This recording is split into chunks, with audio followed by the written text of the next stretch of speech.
안녕하세요. 지난 9월 정광 목사께서 미국의 린지 그레엄 등 상하원 의원을 만났습니다. 얼마 전 그 자유통일당 언론 미디어 특보이신 목사님께서 저한테 이 이슈에 대해서 전반적인 소견을 물어보셨습니다. 먼저 그 질문에 대해서 정치평론가 고성국 박사가 그동안 광화문 태극기 집회의 성격을 잘 분석하시고 또 종교와 정치가 이렇게 혼합된 아주 세계 유래에서 찾아보기 힘든 광화문 혁명이라고 정의를 하였습니다. 그것을 주도하신 분이 정광훈 대표이고 그 힘을 우익정당이 정치적으로 수용해내지 못한 것은 전적으로 황교안 당시 대표라고 지적을 하더군요. 저는 고종국 박사가 그동안 광화문 태극기 운동에서 힘을 모아주시고 또 정치학자로서 정광훈 목사님 행보에 아주 냉철하게 관심을 가져주신 것에 대해서 깊은 감사의 마음을 갖고 있습니다. 또 해외 동포의 한 사람으로 큰 위안도 갖습니다. 그리고 정광훈 목사께서 해오신 그동안의 사회문화적 통합이 결국 미래의 그 대한민국을 혁명적으로 개조해 나가리라고 봅니다. 이에 이제 윤 대통령과 함께 고성국 박사는 큰 힘을 보태실 분이라고 생각을 하고 있습니다. 저는 그 황교안 대표 한 분에게 모든 그런 국가적 책임을 다 부과하는 것은 과하다고 생각합니다. 징비록도 중요하지만 하루빨리 정치계가 됐던 그동안의 교계가 됐던 사회적으로 모든 시민들이 자유시민들이 반대편이라도 하나로 힘을 모아서 서로 공존하고 상생할 수 있는 방법을 모색하는 것이 더 중요하다고 봅니다. 미국 일정을 물어보신 것은 그동안의 광화문 운동의 연장선상에 있기 때문에 제가 질문의 그 답을 제가 알 수 있는 국내 여론부터 말씀을 드린 것입니다.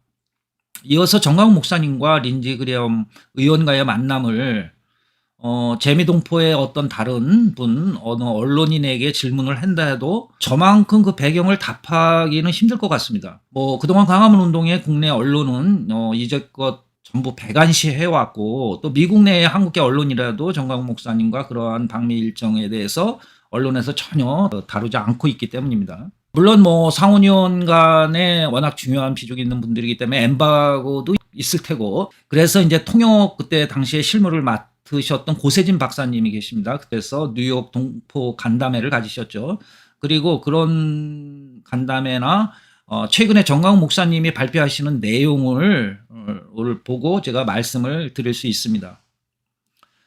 정광훈 목사님과 그 린지 그레엄 상원의원 측 그쪽에 어떤 복잡한 정치적 상황이나 성향 같은 거 또 제가 그런 이해관계에 대해서 사적으로 개인 의견을 가질 수는 없겠죠.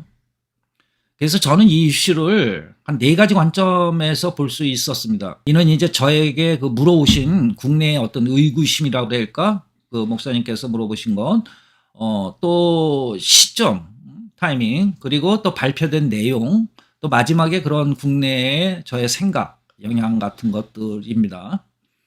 첫째, 의구심에 관해서 말씀드리겠습니다. 그 의구심이라 그럴 것이 국내외의 객관적인 평가나 언론에서 이제 그런 것을 다루고 있지 않고, 미국의 어떤 복잡한, 한국에서 미국의 그런 복잡한 정치를 이해하기가 좀 까다롭죠. 그래서 그런 의구심은 당연히 생길 수 있다고 봅니다, 저는. 거기에 이제 그동안 함께 했던 그 당시에 이충근 박사가 방미 직전에 정광훈 목사님과 이렇게 거리를 두었죠. 그런 것들이 시기적으로 의구심을 부풀렸다고도 볼 수 있습니다. 그러나 이제 그런 것이 미국의 문화를 어느 정도 알고 있고 또 이러한 문화를 이렇게 이해할 수 있는 사람들이면 이러한 의구심 같은 것들은 오히려 정광훈 목사님의 행보에 있어서의 그런 동력 같은 것들을 약화시킬 수 있고 그런 납득하기 어려운 태도라고 보입니다. 왜냐하면 이제 미국의 상하원 의원은 국제적으로도 무시할 수 없는 정치인들이겠죠. 큰 나라니까. 그리고 또 그분들은 헌법을 존중하고 또 대의민주주의를 신봉하는 공적 사람이라고 말할 수 있죠. 그건 상식이죠. 심지어 미국이라는 세계 인류 국가라는 자기네들 자부심에 그런 논리적으로 그런 축적된 공적 시스템이 있겠죠. 또 심지어는 뭐 수많은 각 분과 거기 의원들에 딸려 있는 민간의원, 국가조직도 그렇고 상원의원들한테도 의원들한테도 그렇고 민간의원 그런 사람들은 이제 각 분과별 커미셔너라고 말합니다. 그럼 위촉된 사람들이 있는데 이런 사람들이 이제 개인적으로 로비에 이용된다든가 사적 이익, 자기 개인적 이익에 관여하지 못하는 미국에는 여러 장치들이 되어 있습니다.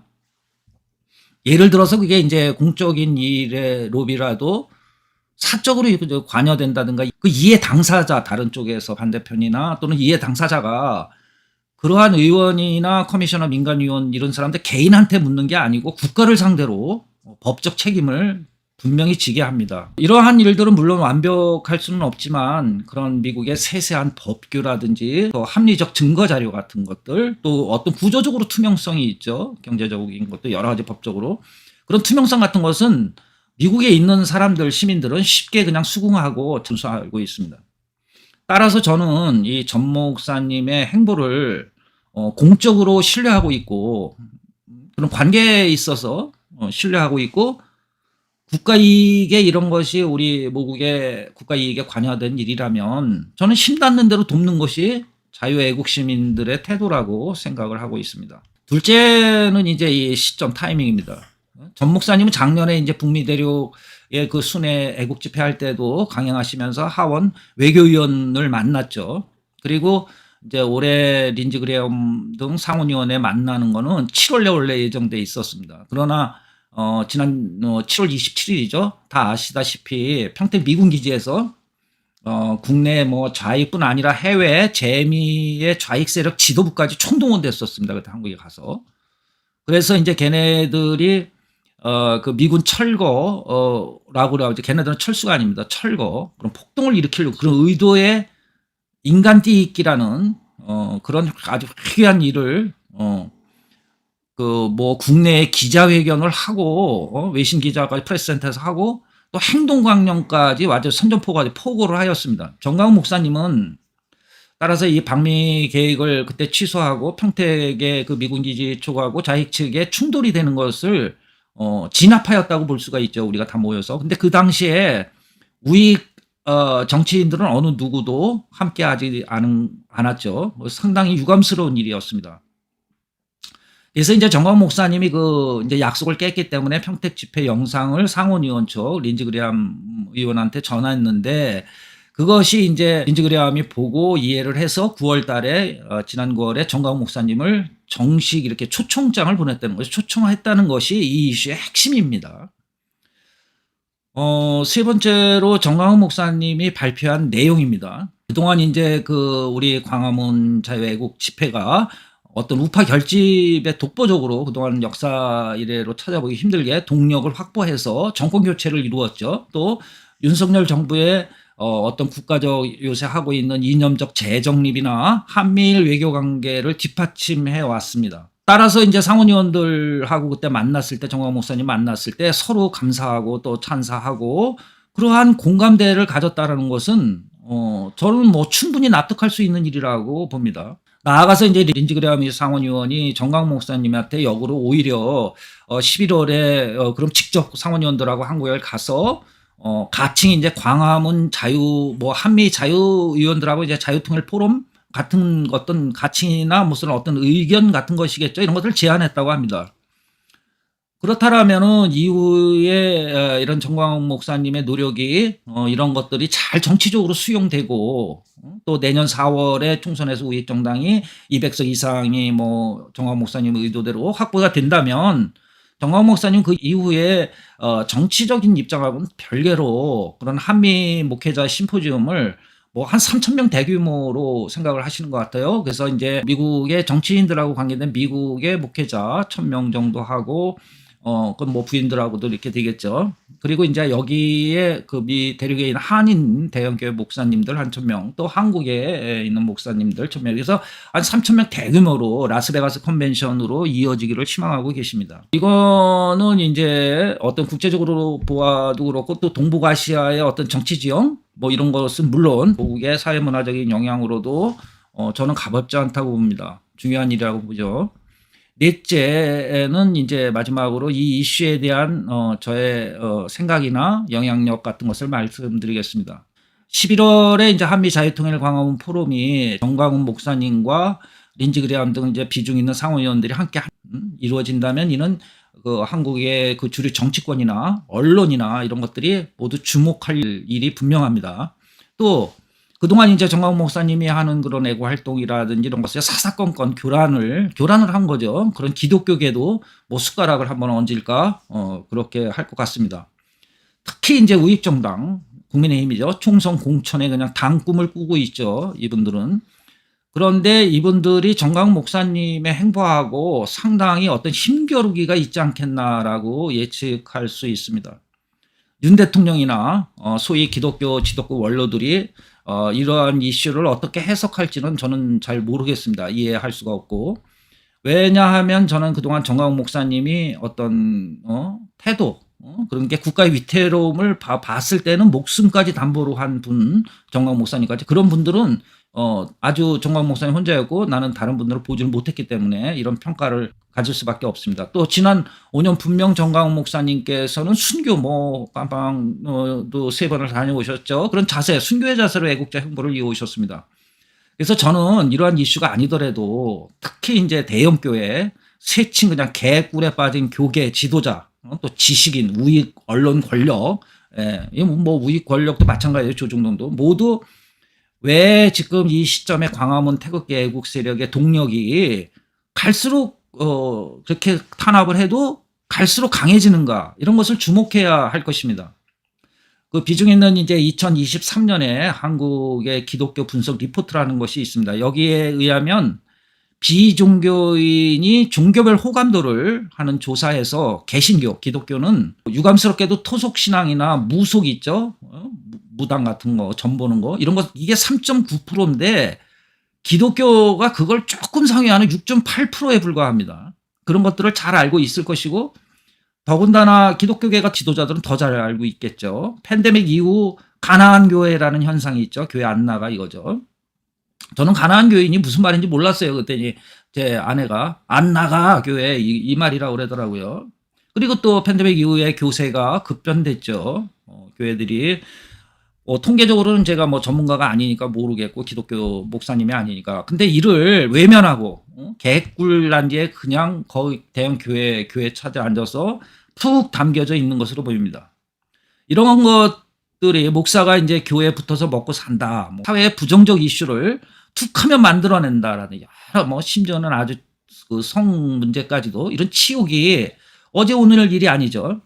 그런데 이런 것들에 대한 뭐 정치적이라든지 사회적 시선 같은 것을 정광훈 목사님한테 모조리 전가시키려고 하는 그런 태도 그런 것들을 우리가 오히려 경계하는 것이 맞다고 생각이 됩니다. 성직자든 뭐 위정자든 그런 그 답지 않게 그런 질시하거나 뭐 사시로 삐딱하게 보지 말고 이런 말이죠. 눈앞에 이익이 보일 때 항상 내 사적 이익보다 옳은가를 먼저 생각하라는 말을 기억들을 좀 해주시고 정광훈 목사님과 그동안 극우라고 이렇게 폄훼하던 광화문 그 애국 세력 이분들과 진정으로 서로 공존하고 서로 이기는 것, 윈윈하는 것이 무엇인가 서로 고민해 봤으면 좋겠습니다. 만약에 이제 좀 자유가 내가 신에서 받았다 이렇게 생각을 한다면은 내가 마음대로 또 태어나지도 않았듯이 내가 하고 싶은 대로 마음대로 하는 것이 아니고 우리 자유우파는 마땅히 해야 될 일을 우리가 선택하는 것이 그게 진정한 자유의 의미일 것입니다.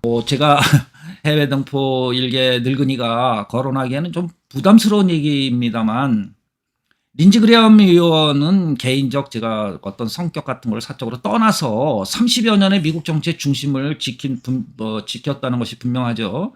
또 이분은 전현직 대통령은 물론이고 국내의 정치인 심지어는 뭐 물론 언론계는 물론일 테고 뭐 교계 김장원 목사님과 잘 아는 프랭클린 그레엄 목사와도 친분이 있다고 보입니다.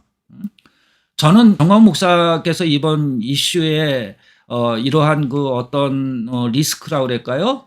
그런 사람들의 의구심 같은 거 이런 것들을 현재 이제 국내에도 있고 미국에도 있겠죠. 그러한 국내에서 현재 있는 조직에서 이런 것들이 공적 시스템으로 작동이 되고 또 이러한 일들을 성공적으로 이렇게 공전 또 상생의 길을 잘 찾으실 거라고 저는 신뢰하고 있습니다.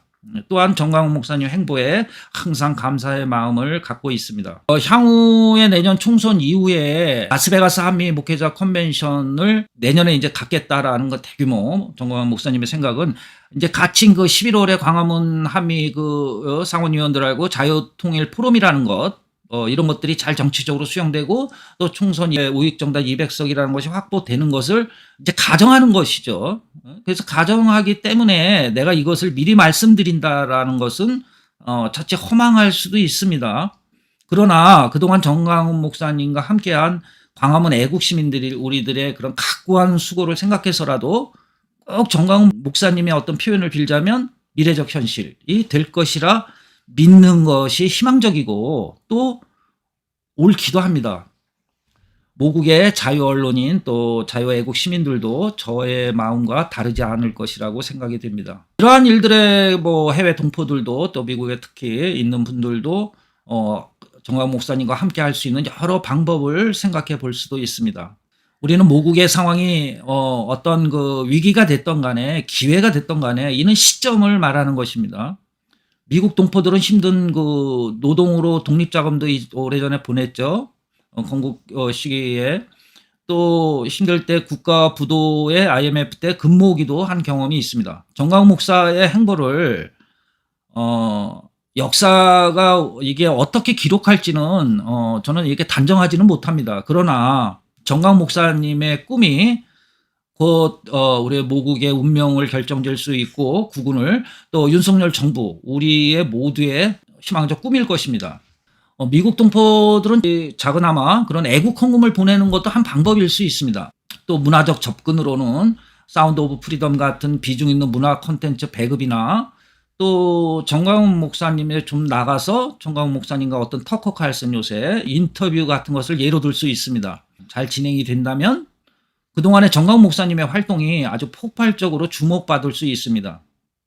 현재 터커 칼슨 쇼 같은 것은 불과 3개월 만에 평균 1억 명이 시청합니다. 이 터커 칼슨은 그 마지막으로 이제 팍스 TV에서 쫓겨나서 그 트위터 있죠, X 거기서 쇼를 진행하면서 뭐 헝가리나 아르헨티나 지도자를 현지에서 인터뷰를 진행해서 아주 3억이 넘게 그렇게 아주 국제적 여론을 주도하고 있습니다, 현재. 이런 것들은 그 국제 정세 또는 한반도 이슈를 보아도 또 한미 관계에 있어서 어떤 적절한 시점이라고 예상해 볼 수가 있겠죠. 저는 이제 마지막으로 이런 국내 애국 세력 우리 모두의 꿈이 그 정광훈 목사님과 이렇게 한 마음이 돼서 대한민국의 심장으로 힘차게 뛰도록 기도하겠습니다. 팩트만큼 위대한 상상력은 없다라는 톰 울프의 말로 마치겠습니다. 해외 동포 필부의 장광설을 끝까지 들어주셔서 감사합니다. 감사합니다.